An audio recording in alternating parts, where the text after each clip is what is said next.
Sabi daw nila kapag networker ka, ang kaya mo lang bilhin daw, mga magarang sasakyan, bahay, mga trip sa ibang bansa. Actually ngayong araw, papatunayan namin sa inyo na ibang Global. Dahil ngayong araw, meron isang bata, ang pangalan John V. San Juan, bumili ng isang beach resort sa Palawan. Ang malupit dito, kung saan nag-shoot yung Survivor, ayun lang siya, katabi lang namin.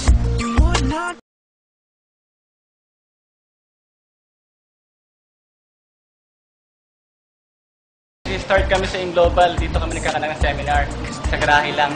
Nung tinuloy ko siya, after 9 months, lahat ng hirap ko, lahat ng pagod ko, pinayaran ng Global. Ako yung pinakabata na kaplan ng US, ng libre. At the age of 20, na-hit ko yung first million ko sa Global. After 2 years, nagkaroon din akong 2 sasakyan. Dahil sa Global, nagkaroon na rin akong sariling bahay lupa sa Tagaytay worth 8 million pesos. After 4 years, ngayon, may sarili namin building dito sa Palawan para sa mga nag-Global.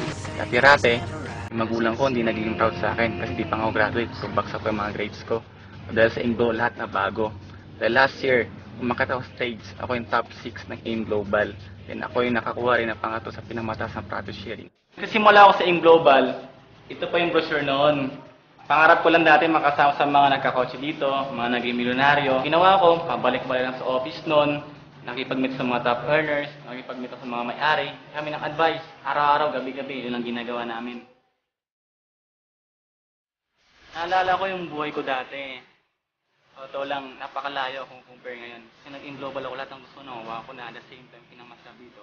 Habang ko yung oras ko, tapos kasama ang pamilya ko, habang kumikita ako.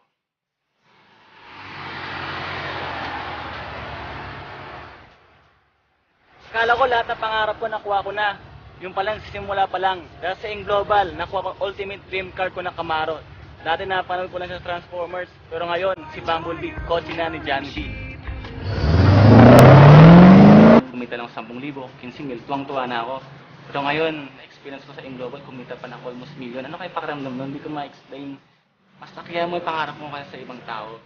Kasi kapag ginawa mo yun, for sure, effort na lalabas sa'yo, mas malaki. And pangalawa, dapat meron kang paniniwala sa sarili mo na kayang-kaya mo lahat. And huwag mo kakalimutan na kasama mo yung Diyos. Kasi nga, sa akin nagsimula ko sa AIM, ang tumatak lang sa utak ko, I can do all things through Christ who strengthens me.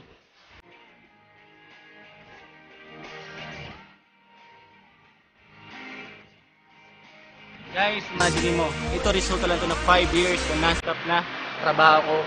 Pumunta na iba-ibang lugar, iba-ibang bansa. Pero kung isipin mo, sino ba naman ako para magkaroon ng ganun? Sa akong bata, sa akong undergraduate, first time ako mag-network. Ito lang isipin nyo, kung ako nga nagawa ko, ikaw kaya mo rin. Basta may pangarap ka, trabahoy mo lang sa Global. Lahat bibigay sa'yo ng